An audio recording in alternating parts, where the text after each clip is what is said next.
Queridas hermanas, hermanos, todos conocemos algún dicho popular y estos dichos también los encontramos en la Sagrada Escritura, como por ejemplo en el libro de los Proverbios. Seguramente que en tiempo de Jesús también había dichos populares y uno de ellos recordaba que lo primero es lo primero, que no se debe descuidar la misión, el proyecto más importante o las personas más importantes por cosas secundarias. El dicho era primero los hijos y luego los perritos, o bien no está bien quitar el pan a los hijos para darlo a los perritos. Jesús lo utilizará para recordar que, de acuerdo a los profetas, el Mesías debía primero predicar al pueblo judío, pero eso no significa que exclusivamente a ese pueblo. Hay dos textos en los evangelios que nos desconciertan porque parecen presentarnos a un Jesús indolente, indiferente, insensible, inhumano. Uno es cuando le avisan que su amigo Lázaro está enfermo y en lugar de ir a visitarlo de inmediato, espera a que muera. El otro es el que nos presenta el evangelio este domingo, en el que Jesús parece no escuchar a la mujer que le grita. Sin embargo, no es que él no quiera escuchar, sino que en ambos casos decide actuar así para dar una enseñanza y lograr algo mejor que lo que se le está pidiendo. En el caso de Lázaro, en lugar de visitarlo y sanarlo, prefirió no acudir para manifestar su poder sobre la muerte, resucitándolo. Así, no solo le dio un beneficio a Lázaro y a sus hermanas, sino también a todos los que, viendo este acontecimiento, pudieron creer en él. En el caso de hoy, Jesucristo parece hacerse el sordo, pero con dicha actitud no solo propicia algo mejor en la mujer que le grita, sino aprovecha lo que va a suceder para dar una lección a los judíos. ¿Qué hace en favor de la mujer cananea?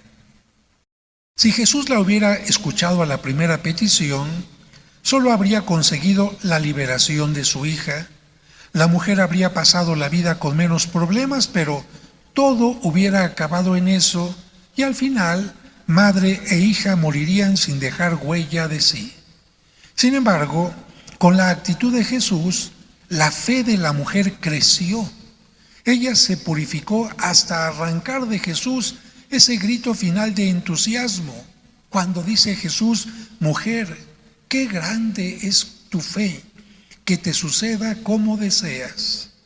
Desde aquel instante, constata el Evangelio, su hija quedó curada, pero ¿qué le sucedió a la mujer durante su encuentro con Jesús?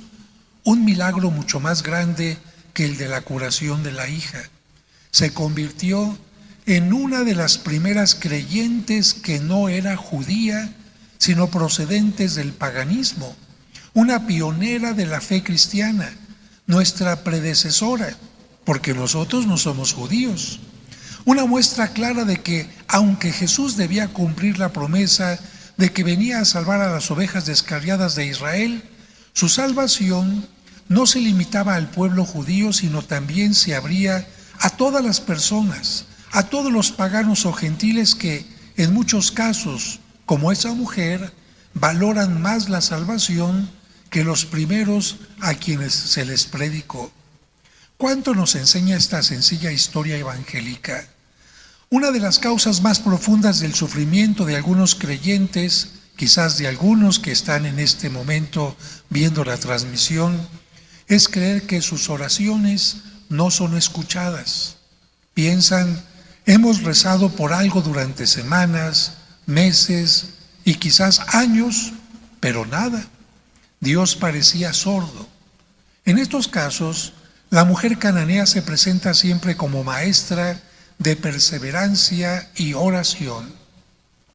Quien observaba el comportamiento y las palabras que Jesús dirigió a aquella mujer que sufría, podía pensar que se trataba de insensibilidad y dureza de corazón.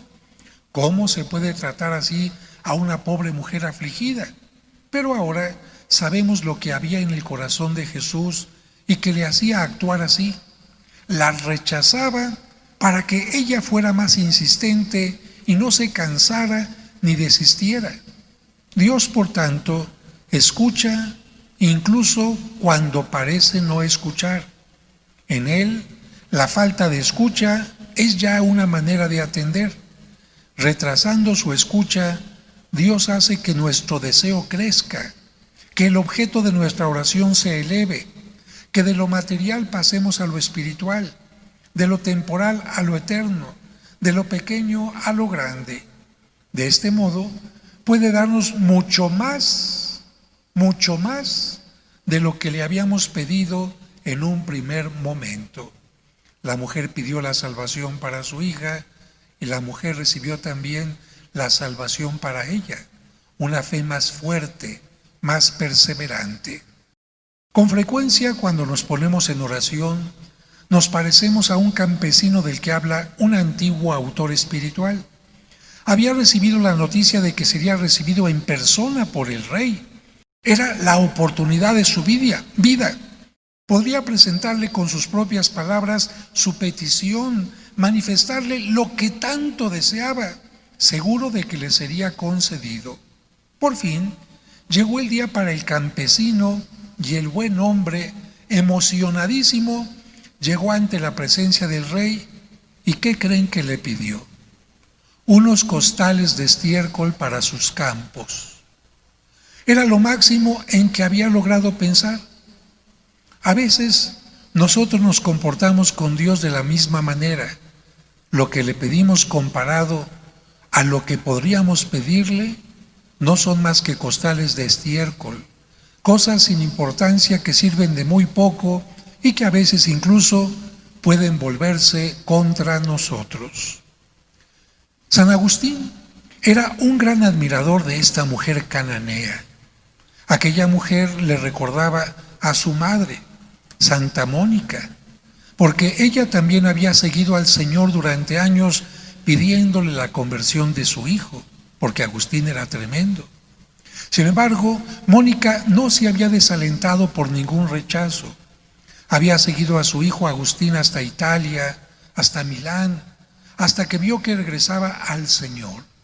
Por eso, en uno de sus discursos, San Agustín recuerda las palabras de Cristo: pidan y se les dará, busquen y encontrarán, toquen y se les abrirá. Y termina diciendo: así hizo la cananea, pidió, buscó, tocó a la puerta con insistencia y recibió. Hagamos nosotros también lo mismo y también se nos abrirá. Si parece que Dios no nos escucha, si te parece que Dios no te está escuchando, es quizás porque Él sabe que puede aumentar aún mucho más tu fe y también tu testimonio hacia los demás.